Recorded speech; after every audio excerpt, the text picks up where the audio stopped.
Hello and welcome to the first episode of the Tulloch Clan podcast. We are here in Auckland. Good to see you. My name's Mark Tulloch and this is Milyn Tulloch, Mark's wife.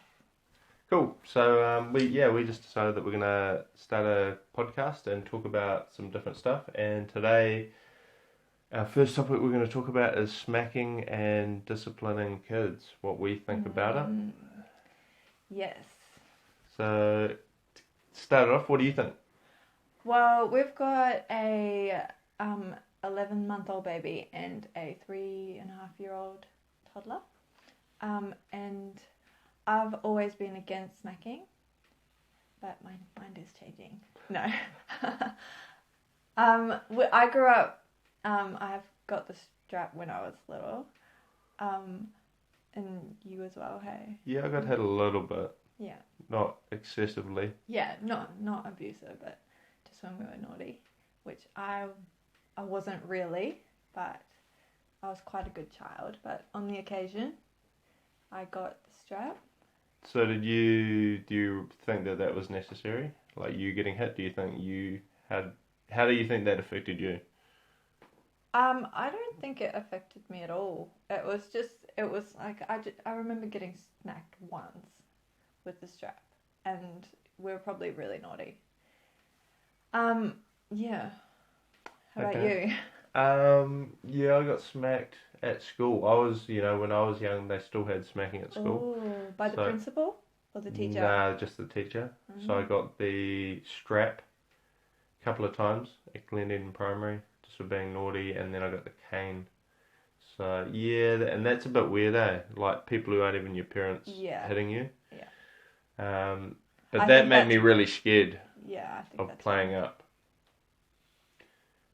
Yeah, so definitely it worked. I didn't want to play up after that because it was friggin' sore, and you ended up crying, having to head back to class crying.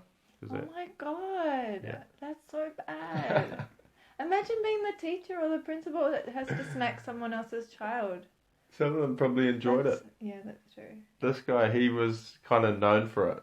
I still remember his name, Mr. Grant, and he was known for it. You knew when he was like, oi, you, come outside. Wow. So it was like, oh no, it's me, I'm outside. I'm about to get the strap. So it was, pretty, it was a bit like that.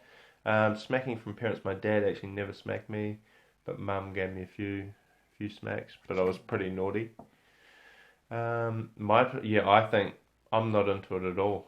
I don't smack my kids. I've got 3 kids, our 2 kids plus 1 other kid, and I've never smacked them, and I'm not into it. Yeah, I'm not into it either, and I've never smacked them. I've never thought I would be a parent that smacked my children. But you do get frustrated, and yeah, it is hard to hold back.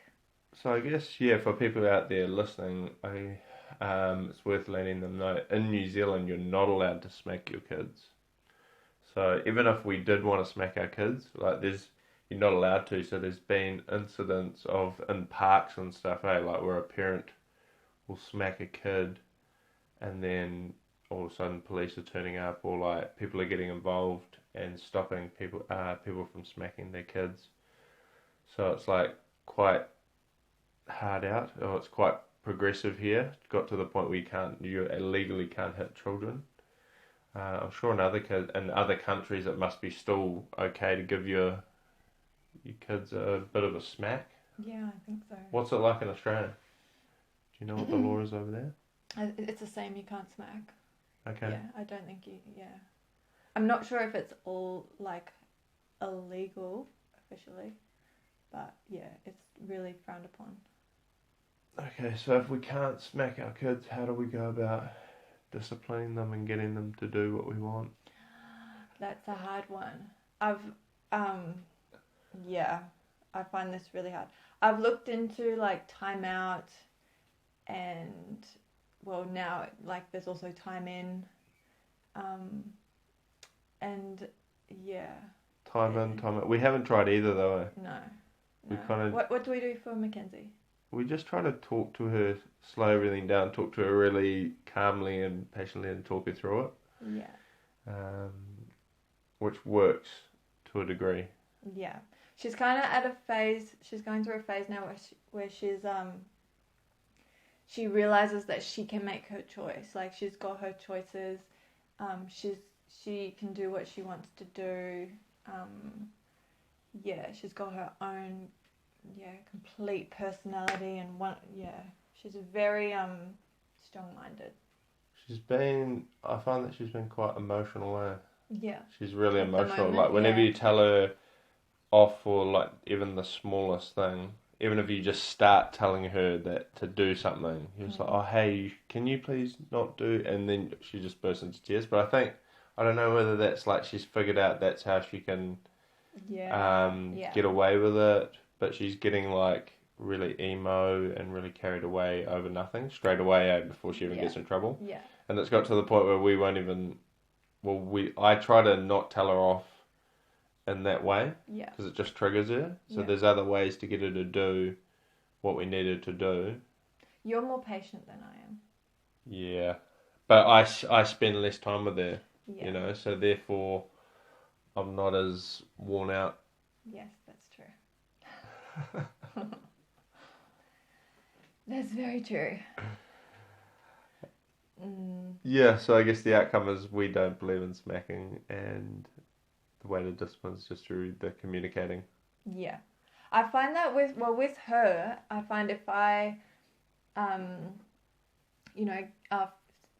give her more attention and more cuddles, or I think having our second child has been a little bit hard on her because my attention's been on him a lot more, and so I find if I give her more attention and more affection towards her, then she's much better behaved for me. So it's finding the energy to do that more often, and transitioning to 2 children was pretty hard because we thought we'd done enough, like we were telling her all about it, and she knew exactly what was coming, and you like warn them about it, and this is how it's going to be, and this is going to be baby, and it's going to be your baby too. But she still, even when baby turned up, she was like not happy. Yeah. She was like really standoffish straight away. Yeah, she was a bit more standoffish. Like, she loves him. Now she does, of course. But like the initial reaction was like, what the hell's going on here? Who is this? Yeah. Who's mum talking to all the time? Like, who's mum? Yeah, and who's mum breastfeeding all the time, and I can't go over and have a hug with mum anytime I want. Yeah. That was like, she got quite upset about that, Yeah. And then you were getting tired. Yeah. So you were having to put up with her, and then Yeah, you kind of get over the whole, the baby here and the toddler there, and you're like trying to juggle both and provide for both, and it's just it's very tiring. But we wouldn't have it any other way. So cool. So next topic, we'll move on. Okay. So we've covered smacking. Oh, okay. Why don't you believe in smacking? Actually, we'll put it around that. Like, why? We'll give a reason. What's your main reason why you don't believe in smacking? Well, I think it's just if they're little baby, they're little kids, and you're teaching them the wrong things. It's okay for me to smack you, but you're not allowed to smack other kids, and it's that whole thing. It's Yeah. I'm the same. I think, I same reason. It's the message it sends. It's like, if someone doesn't do what you want them to do, and if someone, is kind of doing something against you, and you want to get, or if I want to get my way with someone who's not listening, basically the way to get my way is to hit them. Yeah. Hit them into pain, or make them do through like hitting them. It's just bound to end up in a situation where they, as a kid, will end up hitting someone else, because it's like monkey see, monkey. Well, you're teaching them, that's the example. Yeah. I think it's also like, it just came into my head. What was it? It's like making them scared of you. And I don't want my children to be scared of me and, intimidated by me. in that way as well. It's like yeah, yeah. I'd rather them being confident and yeah. So you don't want to make them timid. You think Yeah. they might get timid. It's an interesting, because I guess other people might say that it makes them stronger. I'm sure there's plenty of people out there who believe in, a bit of smacking. If in your country that's legal and you're allowed to do that and it's not excessive and it's, you think it's within your rights as a parent, I guess that's your prerogative to do that. Can't ever go with those people. It's just the way we have chosen to do it. So, yeah, okay. I think as a parent, you need to step in before it gets to the smacking stage of your Yeah. child. Like, like when they're little, like teach them about listening and teach them about, rewards and stuff like that, instead of getting to the stage where they're a little bit older and they don't listen, and you get to the point where you need to, you feel like you want to smack them. It shouldn't get to that stage because they're not listening. It's because you didn't teach them how to listen, or I think a parent needs to step up and look at what they're doing way before they get to that stage. Yeah. No, that's really good points.